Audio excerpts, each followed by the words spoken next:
오늘은 우리 성탄절입니다. 우리 예수님께서 이 땅에 태어나신 날인데 우리는 정말 기쁘고 즐겁다라고 그렇게 찬양을 드리고 하지만 실상 예수님이 태어나셨던 그때를 보면은 그렇게 기쁜 환경은 아니었습니다. 태어나신 예수님도 소나 말의 멍이통이었던 이 구유에 누이셔서 태어나셨다고 그렇게 기록을 하고 있습니다. 다시 말하면 예수님은 이 땅의 가장 가난한 자로서 또 가장 비천한 곳에 이렇게 태어나셨다라고 하는 사실입니다. 그렇지만 우리가 그런 비천한 모습으로 오신 예수님을 찬양하고 영접하고 경배하는 이유는 그분이 우리들의 메시아로 오셨기 때문입니다. 우리를 구원하실 구원자로 오셨고 또 이 땅에 우리들의 왕으로 오셨기 때문에 그래서 우리는 매번 성탄절이 될 때마다 예수님을 찬양하고 경배를 합니다. 그래서 성탄절 하면 다른 말로 하면 1년 내내 하나님을 찬양하고 경배하지만 특별히 성탄절은 예수님의 탄생을 기뻐하며 경배하는 그런 날로서 우리가 찬송도 있고 늘 경배하라 경배하라는 그런 말을 많이 합니다. 그런데 실제적으로 당시에는 예수님은 그렇게 경배를 받지를 못했습니다. 특별히 오늘 말씀에도 나와있지만 예수님이 태어나신 것을 당시 왕이었던 헤롯이 알게 됩니다. 그런데 이 헤롯이 예수님을 찾아서 경배하기는커녕 오히려 예수님을 죽이려고 했다는 것입니다. 그래서 성탄 그 시점에는 베들레헴으로 기점해서 2살 아래에 있는 모든 사내 아이는 다 죽여라고 하는 그런 왕의 명령이 떨어지고 엄청난 죽음의 학살이 당시에 일어나게 되었다고 기록하고 있습니다. 이 때문에 예수님도 경배를 받기는커녕 이 죽음에서 피하기 위해서 멀리 애굽으로 피신했다라고 그렇게 기록하고 있습니다. 다시 말하면 기뻐 받으셔야 될 성탄, 경배를 받으셔야 될 성탄이 기쁨의 성탄이 아니었다는 것입니다. 우리는 성탄을 맞이할 때마다 정말 천국 같은 기쁨을 누리고 좋은 날을 보내고 있지만 당신은 천국 같은 기쁨이 아닌 지옥의 아수라 같은 피바람이 몰아쳤던 그런 날이 바로 예수님 당시의 성탄이었습니다. 사람들은 어떻게 하든지 자기 아이의 목숨을 지키기 위해서 가지고 도망가야 됐고 경배는 그냥 목숨을 유지하기도 바빴던 그런 비극의 날이었기도 합니다. 과거나 지금이나 예수님을 경배하는 일은 결코 쉬운 일이 아니었습니다. 예수님 당시도 예수님을 경배하는 것이 쉬운 일이 아니었고 그 뒤로부터 2000년 이상 지난 오늘날까지 예수님을 경배하는 것은 다 어렵고 힘듭니다. 저와 여러분들이 지금 나와서 예배를 드리고 있지만요. 우린 시시때때로 핍박 때문에 예수님을 경배하는 어려움을 겪기도 합니다. 특히 요즘은 질병 때문에 이 코로나 질병 때문에 제대로 교회에 모여서 예배도 드리지 못하는 그런 가운데 있습니다. 또 어떤 분들은 오늘 성탄절임에도 불구하고 직장에 출근해야 되는 그런 분들도 있습니다. 우리는 습관적으로 교회 나와서 예배를 드리고 있으니까 하나님 앞에 예배 드리고 경배하는 것이 아무것도 아닌 것 같이 생각되는지 모르겠지만 실제적으로 우리의 삶을 한번 돌아보면요. 내가 지금 어떻게 살고 있으면서 내가 지금 어떻게 하나님 앞에 나와서 예배 드리는 걸 보면 정말 최선을 다했어요. 정말 내 모든 것을 다 바쳐가면서 그렇게 우리는 예배 드리고 있다는 것을 우리가 느낄 수 있습니다. 그렇잖아요. 여기 누구 한 사람 쉽게 나와서 예배 드리는 사람이 있습니까? 정말 어렵게 힘들게 나와서 예배를 드리고 있습니다. 그래서 오늘 설교 제목이 쉬운 경배는 없습니다. 정말 하나님 앞에 어떤 사람이 예배를 드리는지 간에 쉽게 예배 드리는 사람 없습니다. 다 시간을 내야 되고 또 때로는 내가 힘들고 어렵지만 믿음을 지키기 위해서 하나님 앞에 나가야 됩니다. 그러다가 보니까 어떤 사람은 정말 하나님 앞에 중심을 다해서 예배 드리는 사람이 있고 어떤 사람은 그렇지 못한 사람이 있습니다. 그런데 어떤 이런 환경 때문에 예배를 드리고 못 드리고 하는 그것이 우리의 처지지만, 그러나 예수님 당시에 보면은 이런 환경 때문이 아니고, 또 역사도 마찬가지입니다. 환경 때문이 아니라 교회를 핍박하고 예수님을 핍박하기 위해서, 또는 자기의 권력이나 자기의 어떤 가지고 있는 그런 것을 잃어버리지 않기 위해서 교회를 핍박하고 교회 나가는 것을 막고 하는 그런 사람들도 이 땅에 많이 존재합니다. 예수님 당시에도 마찬가지였습니다. 오늘 본문에 나오는 등장인물들을 보면 세 부류로 나눌 수 있는데요. 첫째는 왕이었던 헤롯 왕이었고, 두 번째는 그 헤롯 왕이 예수님이 태어나신 곳이 어디냐고 물었던 대제사장과 서기관들이고요. 세 번째는 예수님을 경배하기 위해서 왔던 동방박사들, 오늘 등장하고 있습니다. 이 세 부류의 사람 중에 예수님을 만나서 경배했던 유일한 사람들이 바로 동방박사였습니다. 헤롯 왕과 대제사장과 서기관들은 예수님을 경배하지 못했습니다. 그런데 여기에서 우리는 놀라운 사실을 하나 발견하게 됩니다. 동방박사들이 예수님이 어디서 태어난지 그것을 몰라서 왕궁에 와서 헤롯 왕에게 묻죠. 아기 예수님이 어디서 태어났냐? 우리 왕으로 오신 이가 어디서 태어났냐고 물었을 때 헤롯이 대제사장과 서기관들에게 묻습니다. 어디에서 낳겠느냐? 오늘 우리가 읽었지만요, 정말 놀랍게도 정확하게 찝어냅니다. 바로 유다 베들레헴입니다. 미가 선지자의 예언을 가지고 정확하게 유다 베들레헴에서 바로 메시아가 태어난다는 것을 그들은 지적을 했습니다. 왜 제가 놀랍다고 표현했냐면, 그러면 메시아가 이 땅에 오셨다면 제일 먼저 찾아가서 예수님을 경배해야 될 사람이 바로 대제사장과 서기관들입니다. 그렇잖아요. 대제사장이 뭐 하는 사람들입니까? 하나님을 섬기고 제사를 드리고 경배하는 사람들입니다. 그런데 그들의 입에서 예수님이 유다 베들레헴에 태어났다고 지금 말하고 있으면서, 그리고 그 예수님이 태어났다고 동방박사들이 와서 지금 이야기하고 있는데 제일 먼저 달려가서 경배할 생각은 안 합니다. 그냥 동방박사들만 가서 경배하게 합니다. 이상하지 않습니까? 제일 먼저 찾아가야 될 이 대제사장과 서기관들은 왜 안 갔을까요? 왜 예수님이 태어난 걸 알면서도, 장소까지 정확하게 알면서도 이들은 왜 경배하지를 가지 않느냐는 것입니다. 예수님이 태어날 때 많은 선지자들이 이렇게 예수님에 대해서 이야기합니다. 이스라엘의 구원을 가져다 주는 사람. 그리고 이스라엘의 구원을 바라는 자들은 예수님이 이 땅에 오시기를 기대하고 소망하라고 그랬습니다. 그 말씀에 의하면 이 대제사장과 서기관들은 예수님이 이 땅에 오는 것을 안 바랬다는 것이죠. 이스라엘의 구원을 안 바랬다는 것입니다. 대제사장이요, 이 땅에 예수님 오시는 것을 안 바랬다. 그건 다른 이유가 없습니다. 이는 신앙적인 이유가 아니고 뭔가 삶의 이유가 있다는 걸 알 수 있습니다. 당시의 대제사장들은 최상류층의 사람들이었습니다. 다시 말하면 가진 것이 많았고 권력도 있었고 부족함이 없었다는 것입니다.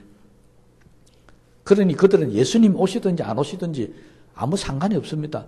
아니, 어떻게 보면 예수님이 안 오시는 것이 더 나을 수도 있습니다.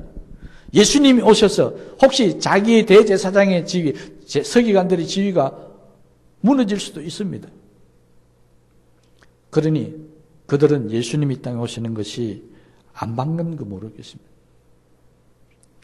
다시 말하면 믿는 것과 그들의 살아가는 삶이 달랐다는 것입니다. 머리로서는 메시아가 왔다, 어디서 태어난다, 모든 것을 다 알고 있던 사람이 생활하는 삶 속에서는 거절하고 있다는 것입니다. 하나님의 아들 메시아를 거부하여 버렸습니다. 이건 믿는 것과 사는 것이 다르다는 것입니다. 저와 여러분들이 이번 성탄절을 맞이하면서요, 정말 조심해야 될 게 이겁니다. 내가 아는 것, 믿는 것과 내가 세상에 나가서 생활하는 것이 너무 다르다는 것입니다. 입으로는 예수님, 예수님 부르짖으면서 정말 예수님이 나와 함께 하시고 나에게 은혜를 주실 때 부담스럽다고 느껴지는 사람이 있습니다. 예수님과 함께 지내는 것이 부담스럽다면 우리는 뭔가 지금 잘못 믿고 있는 것입니다. 마치 대제사장과 서기관 같은 그런 사람들입니다. 적어도 이들은 세상에 배불러 있었던 사람입니다. 더 필요한 것이 없는 사람들이었습니다. 지금 예수님 오는가 안 오는가 상관없습니다. 지금이 좋은데 예수님 오시가 세상이 바뀌어봐야 자기하고는 아무 상관이 없는 것입니다. 이것은 배부른 자들의 모습이었습니다. 배부른 자들은 예수님 있든 없든 별 상관이 없다 한다면 저와 여러분 같이 배부르지도 않고 세상에 높은 자리에 있지도 않고 이 땅을 살아가면서 정말 예수님이 필요한 사람이 저와 여러분들 아닙니까? 저와 여러분들이 예수님을 찾지 않는다면 이 정말 어리석은 사람들입니다. 대제사장은 배가 불러서 안 찾는데 우리는 배도 부르지 않고 그런 권력도 없으면서 왜 예수님을 안 찾느냐는 것입니다. 이번 성탄절을 통해서 다시 한번 우리 자신을 돌아보십시다. 그럼 왜 우리는 예수님을 찾지 않을까요? 왜 우리는 예수님 앞에 매달리지 않을까요? 대체적으로 첫 번째가 믿음이 떨어졌습니다. 믿음이 떨어지고 시험에 들면 예수님을 찾고 교회 나오는 게 싫어집니다. 또 그렇지 않더라도 기도해서 응답이 잘 안 되든지 하나님 나를 축복하지 않으면 그때부터 또 예수님 찾는 것이 소홀해지고 있습니다. 아니면은 하나님의 복을 너무 많이 받아서 지금 부족함이 없는 겁니다. 배부른 겁니다. 내가 지금 살기 편한 겁니다. 이대로 살아도 되는데 굳이 예수님 안 찾아도 나는 잘 먹고 잘 살고 있는데 내가 예수님을 왜 찾겠느냐. 그래서 예수님을 찾지 않는 그런 사람도 있습니다. 어떤 분들은 직장에서나 또는 밖에 나가서 사람들과 만날 때 예수 믿는 것이 좀 부담스러울 때가 있습니다. 직장 눈치 봐야 되고 사람들 눈치 봐야 되고 그래서 주님을 찾지 않는 경우도 있을 수도 있습니다. 그런 사람들이 바로 이 대제사장과 서기관 같은 사람들이라는 것입니다. 입술로는 주님을 부르고 찬양하고 경배하는데 실생활 속에서는 모든 중심이 예수님이 아니고 말씀 중심이 아닙니다. 내가 중심이고 세상의 권력과 세상의 물질이 중심이고 그러다가 보니까 우리는 세상에 빠져서 주님을 찾지 않는 경우들이 너무 많이 있다는 것입니다. 오늘 이번 성탄절을 통해서 혹시 나는 어떤 의미로 예수님이 이 땅에 오셨고 우리에게 메시아가 되시고 나의 구세주가 되신 걸 알면서도 내가 지금 기도하면 나에게 응답하시고 나를 축복하는 걸 아시면서도 기도하지 않고 경배하지 않고 있다고 한다면 왜 그런지를 돌아보셨어요. 이번 성탄은 정말 예수님을 찬양하고 경배하며 주님을 섬기는 일을 회복해야 되는 그런 성탄이 되시기를 주의 이름으로 부탁을 드립니다. 또 한 사람 경배하지 못한 사람이 있었죠. 바로 헤롯 왕입니다. 헤롯 왕은 어떻게 했다고? 경배하기는커녕 예수님을 죽이려고 그랬습니다. 왜 죽이려 했을까요? 예수님이 왕으로 오셨다는 겁니다. 지금 왕은 누굽니까? 자기가 왕입니다. 그런데 자기 대신 다른 왕이었으니까 내 권력을 유지하기 위해서는 당연히 죽여야 하는 것입니다. 우리가 늘 예수 믿으면서 교회에서 가르치는 게 있죠. 예수님이 왕이다. 내가 왕이 되면 안 된다. 신앙적인 교육을 시킬 때마다 빠지지 않고 시킵니다. 왜? 내가 왕이 되면 누가 죽어야 됩니까? 예수님이 죽어야 되는 겁니다. 예수님이 나의 왕이 되면 내가 죽어야 되니까 우리는 이 갈등 속에서 내가 죽느냐 예수님을 죽이느냐 날마다 싸우고 있습니다. 그런 모습이 바로 헤롯 왕과 같은 모습이라는 것입니다. 헤롯은 자기 자리를 위협하는 메시아, 만왕의 왕으로 오신 예수님을 그냥 둘 수가 없었습니다. 다시 말하면 이 권력력, 자리를 지키려고 하는, 내가 왕이라고 하는 이걸 지키기 위해서 결국은 예수님을 죽일 수밖에 없었다는 것입니다. 지금까지도 역사를 보면 세상의 권력자들은 항상 교회를 자기 편으로 삼고 싶어 합니다. 그런데 어느 순간에 교회가 자기 편을 서지 않으면 그때부터 교회를 핍박합니다. 박해를 가합니다.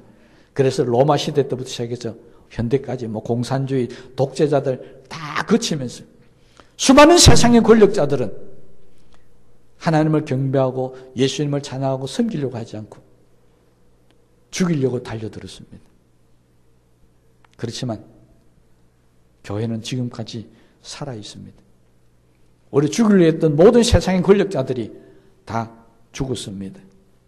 그러므로 우리가 세상의 권력자들, 권력을 탐하는 사람들은 절대 우리와 함께 할 수 없다는 사실을 아시고요.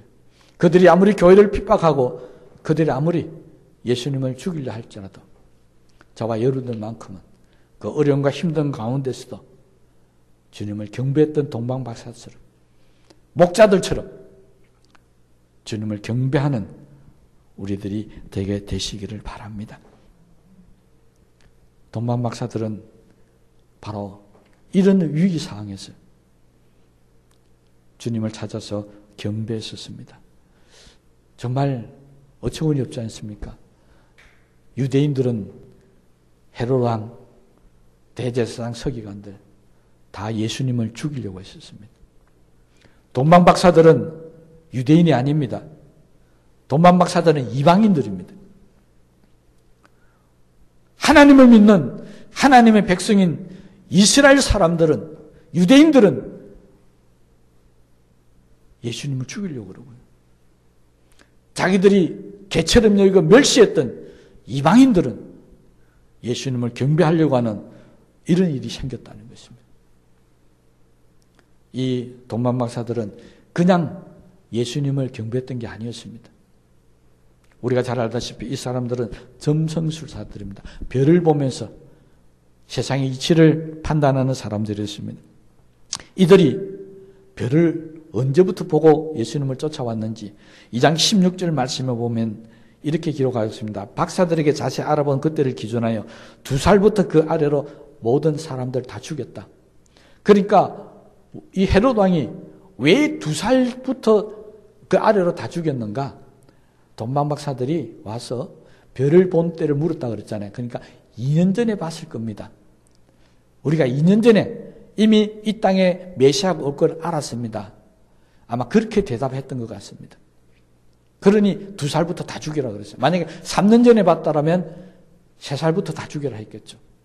그걸로 봐서 동방박사들은 2년 동안이나 예수님의 탄생의 별을 보면서 언제 예수님이 오실 건지를 파악을 하고 있었다는 것입니다. 그러니 그들은 지금 별을 보고 온 게 아닙니다. 2년 전부터 예수님을 경배하기 위해서 그들은 준비했었습니다. 예물도 준비했고 그 먼 길을 오면서 산 넘고 물 건너 광야 건너서 그들은 예수님을 찾아왔습니다. 예수님을 찾는 기간이 아주 오래되었고 거리도 그 먼 거리를 와서 예수님을 경배하는데 오다가 성경에 보니까 예수님 별이 사라진 적이 있었습니다. 그때는 얼마나 답답했겠습니까? 그잖아요. 별을 보고 오는데 별이 없어져 버린 겁니다. 그러면 별이 없어지니까 돌아가자 할 수도 있었을 겁니다. 그런데 그들은 끝까지 다시 별이 나타날 때까지 예수님을 쫓아서 경배했다는 것입니다. 예수님을 경배하는 거 쉽지 않습니다. 예수 믿는 거, 이 동방박사들 어떤 사람들은 1년, 2년을 막 힘기게 벼르다가 교회 찾아오는 사람도 있습니다. 그냥 쉽게 나오는 것은 아닙니다. 여러분, 우리가 이렇게 힘든 노력을 통해서 힘들게 예수 믿는 거 불평하고 원망할 일이 아닙니다. 오히려 감사할 일입니다. 왜? 우리가 신앙생활 하다 보면요, 힘들게 얻은 것, 세상에도 마찬가지죠. 힘들게 얻은 것은 귀한 줄을 압니다. 근데 쉽게 얻은 것은 귀한 줄을 모릅니다. 그러니까 예수 믿는 것도 힘들게 고통당하고 아픔을 당하면서 믿은 사람들은 웬만한 환난과 고난이 와도 안 넘어집니다. 그런데 쉽게 믿은 사람들은 금방금방 넘어지고 쓰러지는 모습들을 우리가 많이 보지 않습니까? 지난 수요일날 우리 요나에 대해서 이야기할 때도 그랬죠. 요나가 뭘 고백했습니까? 하나님 앞에 감사하지 않는 것은 이방신이나 미신에게 절하는 것과 같다. 지난 수요일날 말씀을 드렸었습니다. 뭐냐면 그냥 편하게 예수 믿고 편하게 경배하려고 하는 것은 하나님을 경배하고 예수님을 경배하는 일에 속하지 않는 거라는 겁니다. 얼마나 많은 사람들이 예수님을 경배하기 위해서, 신앙생활을 하기 위해서 핍박받고 피 흘리고 고난받고 고통당해야 됐습니까? 예수 믿는 거 그렇게 쉬운 거 아닙니다. 예수 믿고 나서도 마찬가지입니다. 편하게 신앙생활 하는 거, 그거 잘못된 겁니다. 때로는 힘들게 어렵지만은 믿음 지키려고 발부둥치고 모든 세상의 유혹과 핍박 이겨나가면서 그렇게 믿는 것, 그것이 어떻게 보면 더 정상인적인 것입니다. 성경은 우리에게 분명히 이야기합니다. 편하게 믿는 것은 우상이나 미신을 섬기는 것이지 하나님을 믿는 것은 아니라는 것입니다.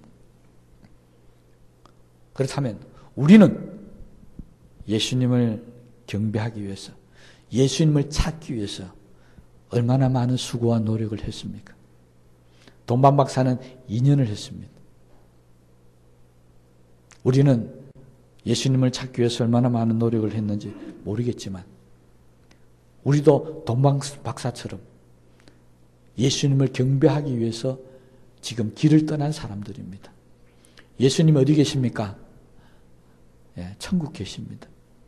지금 우리는 이 땅에서 천국 계신 예수님을 향해서 그 예수님을 만나서 경배하기 위해서 하루하루를 산 넘고 물 건너 강야 건너듯이 우리는 하루하루를 지금 살아가고 있습니다. 우리의 마지막 날 우리 앞에는 예수님이 기다리실 겁니다. 스데반이 하나님의 나라 갈 때 예수님이 보좌 우편에서 벌떡 일어나서 스데반을 영접해 주신 것처럼요. 우리도 지금 우리 가는 하루하루 한 걸음 한 걸음이 바로 예수님을 향해 가고 있다는 사실을 깨달으시기를 바랍니다. 그 예수님 만났을 때 우리도 동방 박사들처럼 예물을 드릴 수 있으면 얼마나 좋겠습니까? 빈손 가는 것보다 예물 드리는 게 더 좋겠죠. 그 예물이 뭡니까? 이 땅에서 수고하고 애쓰고 하나님의 나라와 의를 위해서 고생했던 것, 내 고통당했던 것, 그 아픔에 눈물 흘렸던 것, 그것이 바로 하나님의 나라 상급이십니다. 제가 어릴 때 어떤 부흥 강사 목사님이 그렇게 설교했던 것을 기억합니다. 우리가 교회에서 교회를 하다가 마음 상하고 아픔을 당해서 하나님 앞에 엎드려서 눈물을 흘리면요, 그 눈물 한 방울이 떨어져서 여기서 사라지고 땅에 떨어져 없어지지만 하늘에서는 그 눈물이 떨어지면서 다이아몬드로 변한다. 그렇게 설교하는 거 지금도 기억합니다. 목사가 돼서 들어보니까 사기당했다는 생각이 들긴 한데 그분은 그걸 말하기 위해 쓴 것이 아니고 비유로 말씀하셨겠죠. 내가 정말 아프고 힘들지만, 내가 정말 고통스럽지만 하나님을 섬기고 교회를 섬기기 위해서 마음 상하고 아픔 당하고 그래서 흘린 눈물 한 방울이 하나님 나라에서는 다이아몬드로 돌아온다는 것입니다. 저도 그 의미에 대해서는 찬성하는 사람입니다. 여러분, 우리는 주님이 계신 천국, 언제 거기 도착할는지 모르지만 어떤 분은 뭐 1년, 어떤 분은 10년, 어떤 분은 20년, 30년을 더 가야 될 분도 분명히 있지만요. 우리도 동방박사들처럼 아무리 어렵고 힘들더라도 그 길을 뚜벅뚜벅 걸어가는 저와 여러분들 되시기를 주님의 이름으로 축복합니다. 정말 동방박사들은 아주 오랜 시간 먼 길을 왔습니다. 저는 오늘 설교 준비하면서도 정말 감사했었습니다. 동방박사들처럼 우리 교회도 따져보니까 참 멀리서 오는 분들이 제법 많습니다. 부산에서 오는 분들, 또 대구에서 오는 분들, 또 포항에서 오는 분들, 좀 더 멀리 가면 구미에서 오는 분들, 더 멀리 가면 천안에서 오는 분도 있고, 우리 아까 이야기했지만 안동에서 오는 사람도 있고, 보니까 정말 우리 교회는 멀리서 오는 분들이 많이 있습니다. 그래서 저는 그랬습니다. 그분들이 우리 교회 동방박사들이구나. 그렇게 생각했습니다.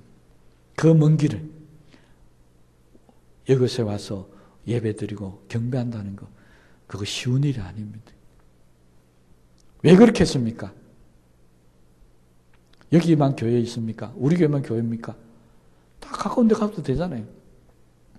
맡은 일이 있고 해야 될 사명이 있고 또 여기에 내 기도가 쌓여 있으니까 그 먼 길이라도 찾아와서 주님 앞에 경배하는 일이 있는 줄로 압니다. 그래서 저는 정말 감사했습니다. 동반 박사는 3사람밖에 안 되는데 우리는 그보다 훨씬 더 많으니까요. 참 감사하게 생각을 했습니다. 앞으로도 멀리서 오는 분들뿐 아니라 가까이 있는 저와 여러분들도 때로는 주님 앞에 나와 예배 드리는 것이 힘들 수도 있습니다. 때로는 어려울 수도 있고 시험에 들 수도 있습니다. 그것이 다 바로 주님을 경배하기 위한 길이고 바로 그렇게 참고 견디면서 아파하면서 눈물 흘리면서 교회를 섬기고 주님을 섬기는 것이 우리에게 큰 복으로 돌아온다는 사실을 깨달으셨어요. 이번 성탄절은 동방박사에게 주셨던 이 놀라운 축복하심이 이 자리에 있는 모든 분들에게 함께 임하게 되시기를 주의 이름으로 축원합니다. 그러므로 우리는 아무리 어렵고 힘들지만 또 주님 앞에 이 코로나 질병 때문에 모든 성탄 행사가 멈춰버리고 우리 교회뿐만 아닙니다. 다른 교회 다 지금 못하고 있습니다. 모임도 다 폐합니다.